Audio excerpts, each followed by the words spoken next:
இடம்பொருள் நேயர்களுக்கு வணக்கம். ஸோ இன்னைக்கு பார்த்தீங்க அப்படின்னா நமக்கே தெரியுது சிறகடிக்காசி சீரியலில் கதையில் பரபரப்பான விஷயங்கள்லாம் நிறைய நடக்கணும் அப்படிங்கிறதுக்காக முத்துவையும் மீனாவையும் நிறைய ஒரு பிரச்சனைக்குள்ளே இழுத்து விடுறாங்களே தவிர ரோஹிணி மாற்ற விஷயத்த முடிஞ்ச வரைக்கும் தள்ளி வைக்க ட்ரை பண்ணுறாங்க அப்படின்ட்டு. ஏன்னா ரோஹிணி மாற்றுறது இந்த கதையுடைய மெயினான ட்விஸ்ட்.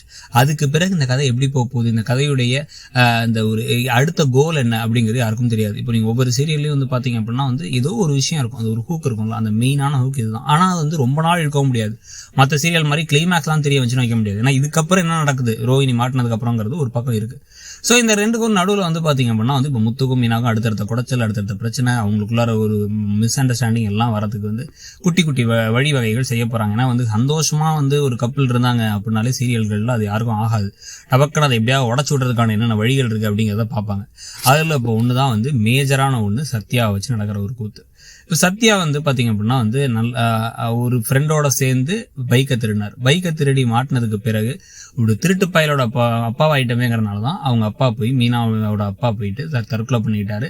அந்த ட்ரெயினை ஓட்டிட்டு வந்த ஒரு குற்ற உணர்ச்சியில தான் அண்ணாமலை கடைசியாக மனோஜ் கல்யாணத்தை ஃபிக்ஸ் பண்ணா மனோஜ் ஓடி போக முத்து வேற வழி இல்லாமல் அப்பாவோட மானத்தை காப்பாற்றுறதுக்காக தாலியை கட்டன்னு கதை ஆரம்பிச்சிச்சு. ஸோ சத்யா தான் அந்த கதையுடைய ஆரம்ப புள்ளினே ஒரு கட்டத்தில் சொல்லலாம். இதுக்கு பிறகுதான் பார்த்தீங்க அப்படின்னா சத்யா திருப்பி கொஞ்சம் குற்ற உணர்ச்சி ஆகி நம்ம தான் பெரிய தப்பு பண்ணிட்டோம் அப்படின்னு சுற்றி ஒரு காலேஜுக்கு போயது ஒழுங்காக இருக்கிறது அப்படிலாம் இருக்க ஆரம்பிச்சு காலேஜ் டூர். இருந்தாலும் பணம் தேவை அப்படிங்கிறத அவரால் மாற்றிக்கவே முடியல. பணம் வேணும்னு இருப்பாரு. இப்போ முத்துவே அவருக்கு டூர் போகிறது காசு கொடுத்தாருன்னு பல விஷயங்களை பண்ணார். அவ்வளோ தூரம் முத்து பாசமாக எல்லாத்தையும் பார்த்துக்கிட்டதுக்கு பிறகு இன்னைக்கு சட்டக்கலரை பிடிக்கிறாரு. அதுவும் யாருக்காக? இவருக்கு அத்தனை பிரச்சனை இவங்க அப்பாவோட சாவுக்கே ஒரு முக்கியமான காரணமாக இருந்த சிட்டிக்காக. சிட்டி இப்போ இவருக்கு பணத்தை அப்பப்போ கொடுத்து இப்படியே கூடயே வச்சுக்கிட்டு நீ என் ஃப்ரெண்டா, நான் அவன் கூட இருக்கண்டா அப்படின்னு சொல்றது நல்ல ஒரு ஃப்ரெண்ட்ஷிப் மாதிரி தெரிஞ்சாலும் ஒரு டாக்ஸிக்கான ஃப்ரெண்ட்ஷிப். இதனால உங்களுக்கு நல்ல விஷயங்கள் நடக்கிறத விட விஷத்தனமான விஷயங்கள் நடக்கிறதுக்கு தான் வாய்ப்புகள் ஜாஸ்தி. முதல் விஷயம், உங்களுக்கு படிப்பு போயிடுது.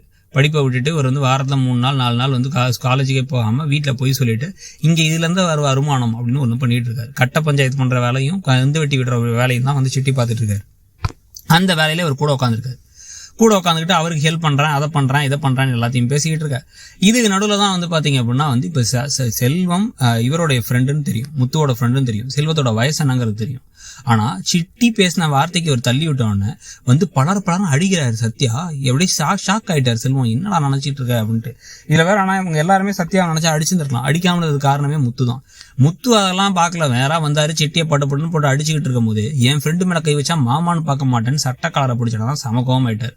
சிட்டி இன்னொரு நாள் மூக்கை உடச்சு விட்டு இந்த பக்கம் என்ன பண்ணுறாருன்னா ப்ரோமோவில் கையை உடச்சி ஒரே கையை உடச்சி விட்டார். சொல்லிக்கிட்டே இருக்கேன், திருட்டு வேலை பார்த்துக்கிட்டு இருக்கா, இதில் போய் கந்துவட்டிக்காரன் கூட உட்காந்துட்டு சுற்றிக்கிட்டு இருந்துட்டு நீ இதை பண்ணிருக்கியா, அவ்வளோ தூரம் பேசுகிறான், கொஞ்சமாக பொறுப்பு இருக்காடா அவனுக்கு. உன்னை எல்லாரும் வீட்டில் வேறு நம்புறாங்க, இப்போ கையை உடச்சாதான் திருந்துவன் கையை உடச்சி விட்டுறாரு. இதுக்கு பிறகுதான் அவரை கொண்டு போய் ஹாஸ்பிட்டலில் சேர்த்துறாங்க. சத்யா பைக்லேருந்து விழுந்துட்டேன் அப்படின்னு பொய்ய சொல்லிடுறாரு. அதனால தான் கை உடஞ்சிருச்சு அப்படின்னு சொல்லிட்டு. ஸோ இப்போ இதை பார்த்துட்டு உடனே அங்கே போயிட்டு மீனா போயிட்டு இப்படி அம்மாவும் தங்கச்சி தான் சீதா தான் சேர்த்துருக்காங்க, என்ன பண்ணுறதுன்னு தெரில அப்படின்னு எல்லாம் கால் பண்ணி புலம்பிக்கிட்டு இருக்க. புலம்பி யார்கிட்ட புலம்புறாங்கன்னா முத்துட்டு தான் புலம்புறாங்க. முத்து ஒரே வார்த்தையில் என்ன சொல்கிறாருன்னா பாசமே இல்லாத மாதிரி பேசுகிறாரு. அவன் ஏதாவது கொழுப்பு எடுத்து போய் தெரியுமா, அதுக்காக நான் வேற பார்க்கணுமா அப்படின்னு உங்களுக்கு ஒரு மாதிரி ஆயிடுச்சு மீனாவுக்கு. இப்போ உங்களுக்கு 2 விஷயம் தோணலாம். ஒன்று, ஏன் நம்ம கணவர் இப்படி மோசமாக நடந்துட்டாரு திடீர்னு தோணலாம்.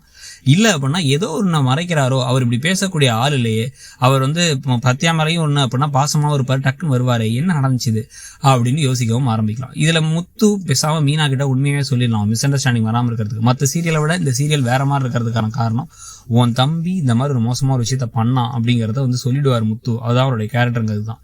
அதை மற்றவங்கள்ட்ட அவங்க அம்மாட்ட இவங்கள்ட்டலாம் மறைச்சா ஓகே, இவங்கள்ட்ட சீதாட்ட மறைச்சா பரவாயில்ல, இல்லை விஜயா சைடில் மறைச்சா பரவாயில்ல, மீனாட்ட சொல்லிடுறது பெட்டர்.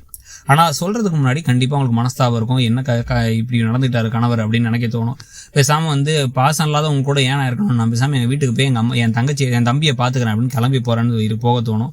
அப்படி போனால் அந்த வீட்டில் சமையல் வேலைலேருந்து என்ன பண்ணுவாங்க, ப்ளஸ் கூட பார்த்தீங்க அப்படின்னா மீனாவுக்கு ஒரு பிரேக்காக இருக்கும். கொஞ்ச நாள் போய் சத்யாவை பார்த்துக்கிறேன்னு கிளம்பி போக, சத்யாவுக்கு ஒரு பக்கம் முத்துவை பழி வாங்கணும்னு தோண சத்யாவுக்கும் சிட்டிக்கும். அதில் என்னென்ன விஷயங்கள் நடக்க போகுதுன்னு கதை போக வாய்ப்பு இருக்குது.